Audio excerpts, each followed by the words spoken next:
Hey everyone, I am so ready to read chapter 10 with you guys today. I have my bookstore t-shirt on and I have some tea. So get cozy and let's read chapter 10. Mrs. Poovy and Mrs. Loops. Slowly, slowly, slowly, Emily crept up the stairs. She was clutching her bucket so slightly her hand ached. Deep inside the bucket, curled up in a nest of sponges and rags and covered with torn scraps of muslin, lay the kitten. Its tiny stomach swelled with 2 whole saucers of milk. It was now soundly and safely asleep. But what if it should awaken? What if Emily should run into the ugly Captain Scurlock again, or even Mrs. Plumley? Who should know no more about the kitten than the fish syrup? Or, horror of horrors, what about if Emily could run into Miss Meaching herself? Despite all these possible dangers, however, and despite the solemn warning of the grandfather clock in the dining room, Emily's footsteps continued on their dangerous journey, almost as if they had a mind of their own. Slowly, slowly, slowly.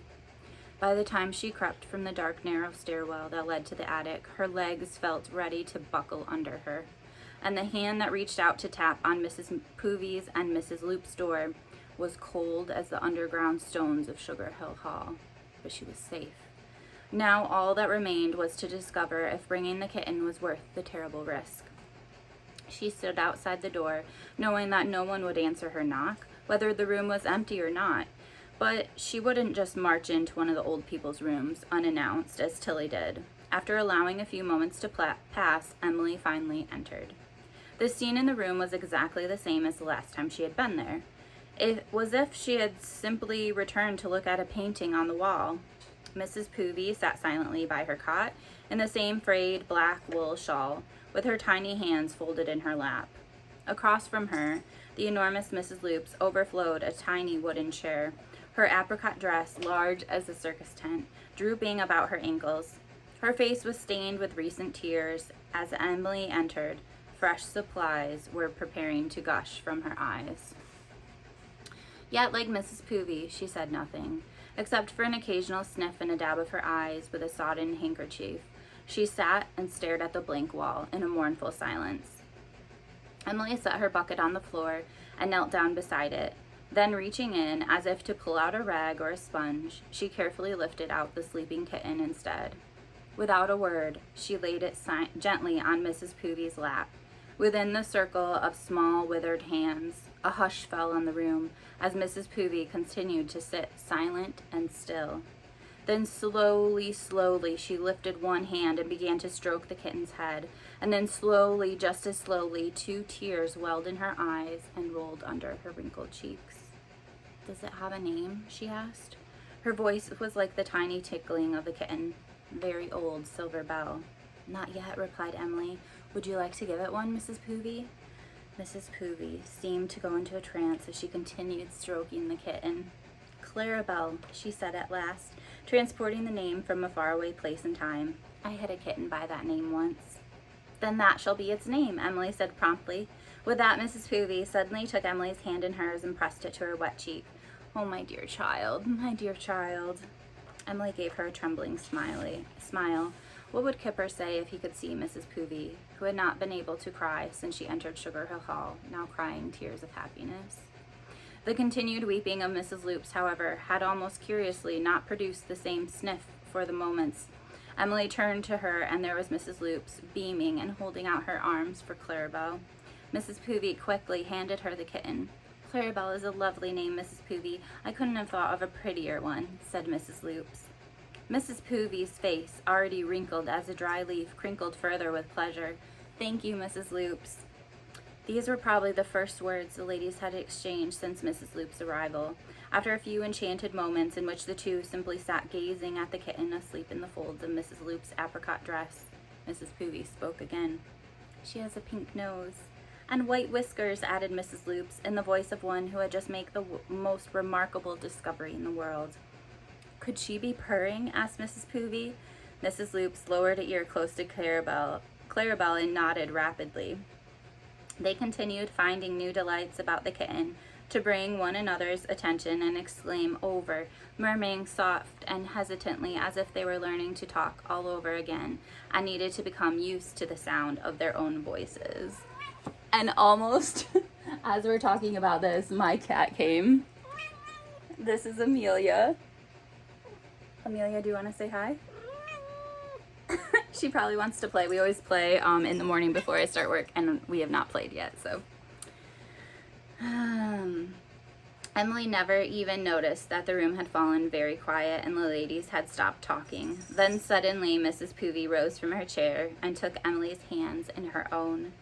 "My dear child, thank you for bringing life into this barren room."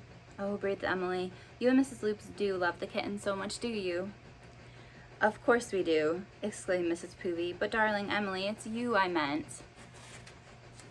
"Well, of course it was," affirmed Mrs. Loops, returning Clarabelle to Mrs. Poovey in order to draw Emily down to her own ample lap, hugging and petting her as if she were a kitten too. "And just think of the danger in bringing Clarabelle to us." The huge apricot lap under Emily trembled as if it were being shaken by a violent earthquake. "Well, I wanted so much to have you smiling and talking, Mrs. Poovey. Why did it take you so very long?" "I began to think you would never speak." Mrs. Poovey traced a pattern on Clarabelle's head with a delicate finger. "I believe I had forgotten how. And I believe Mrs. Loops was rapidly forgetting too, like all of us. And you must remember how frightened we all are, so very frightened of this house and everyone in it." "Even me?" asked Emily. "Even you, dear child, at first." Mrs. Poovey sent Emily a smile that begged her forgiveness. "But Mrs. Poovey, you dared to take the peppermints." Then she gasped and threw her hands to her mouth, but it was too late. The words were out.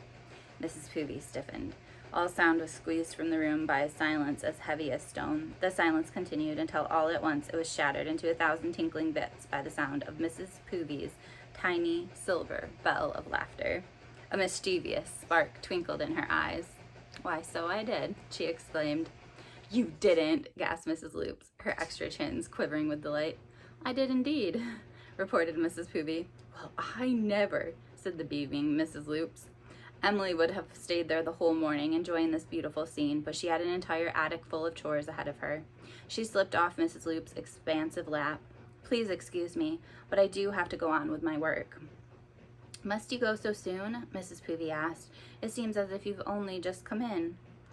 "I've been here too much already," Emily said. She picked up her bucket and then thought of something. "Oh, what's the matter, child?" Mrs. Loop asked anxiously.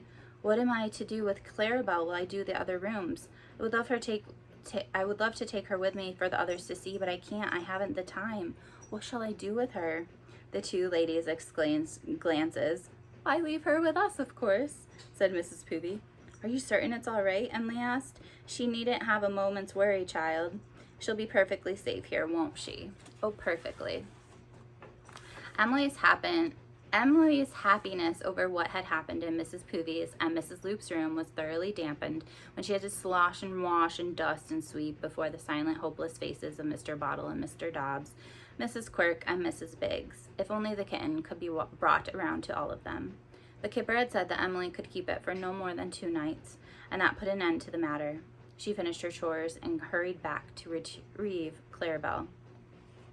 Persuaded that the kitten's safety was assured, Emily was stunned by the scene that met her when she returned to the room of the 2 old ladies. Both Mrs. Poovey and Mrs. Loops were sitting by their cots with faces as bleak and expressionless as 2 old stones, and Clarabelle was nowhere to be seen, but Emily's eyes scoured the room with horror. Mrs. Poovey and Mrs. Loops suddenly broke into tremendous smiles. "My dear child, we're so sorry if we frightened you," said Mrs. Poovey. "Oh, yes, dear, we only wanted to show you how very careful we would be if Mrs. Loops faltered and turned to Mrs. Poovey. "If you would only let us keep Clarabelle with us," concluded Mrs. Poovey. "Keep Clarabelle?" stammered Emily. "Do you mean not take her back at all?" "That is exactly what we mean," said Mrs. Poovey. "We promise to take such good care of her and do so much want to share her with the others." Share Clarabelle with the others? Wasn't that what Emily had wanted? But where would you keep her? Wouldn't it be too dangerous? Conspiracy twinkled in the look that danced from Mrs. Poovey to Mrs. Loops and back again. "Attics have all sorts of hidden nooks and crannies," said Mrs. Poovey. "Yes," chimed in Mrs. Loops, behind doors and cupboard. Then she suddenly blushed in confusion as Mrs. Poovy set her a warning cough. We think it's safer, dear child, for you to know nothing about Clarabelle's hiding places. Mrs. Poovy paused before adding suddenly, does Tilly know of the kitten? Oh no, cried Emily. No one knows of it except for Kipper, who gave it to me. Good, said Mrs. Poovy firmly. Now, will you let us keep Clarabelle? Emily nodded, only a few moments to decide on her answer. Yes. How would she face up to an angry Kipper? She would think about that later. The two ladies clapped their hands in little girl delight. Now, I must hurry back to the kitchen, said Emily, and I'll try to come back later with food for Clarabelle. Splendid, exclaimed Mrs. Poovy, but please, dear darling child, wait for one more moment. I want to give you a gift for all you've done for us. She was speaking. She daintily lifted her skirt and unpinned something from her petticoat. Here, it is all I have left of value in this world, but I do want you to have it. Tears sprang to Emily's eyes as Mrs. Poovy pressed into her hand a small cameo brooch of coral set in pure gold. Oh, Mrs. Poovy, why didn't I think of doing that? Said Mrs. Loops. How clever of you to have pinned the brooch to your petticoat. I would love to have something for Emily, but all my jewels were taken from my traveling bag before I came to this room. She pressed a handkerchief to her eyes. Jewels taken from Mrs. Loop's traveling bag. Aunt Twice twitching Emily's 20 gold pieces into the mattress in her cellar room. A cameo pinned to a petticoat. Did every precious thing in Sugar Hill Hall have to be hidden? Let it disappear mysteriously? What of Mama's jewels that were still to come in the trunks? Why were they to be hidden, or for this matter, the tiny cameo?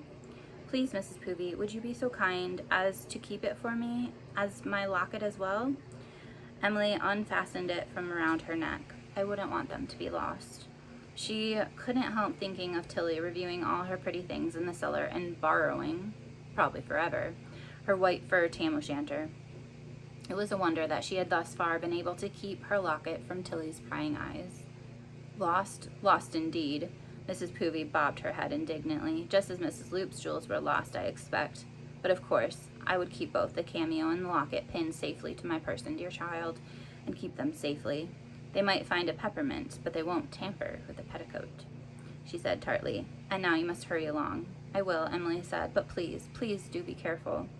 You may be sure that we, child, the walls of Sugar Hill Hall, may have eyes and ears. Mrs. Poovy's own eyes, sharp as a bird's in search of a worm, darted around the room. But then, so do we. All right. Chapter 11 is called The Remembrance Room. And tomorrow, I cannot post a video, but probably the next day you will see it posted.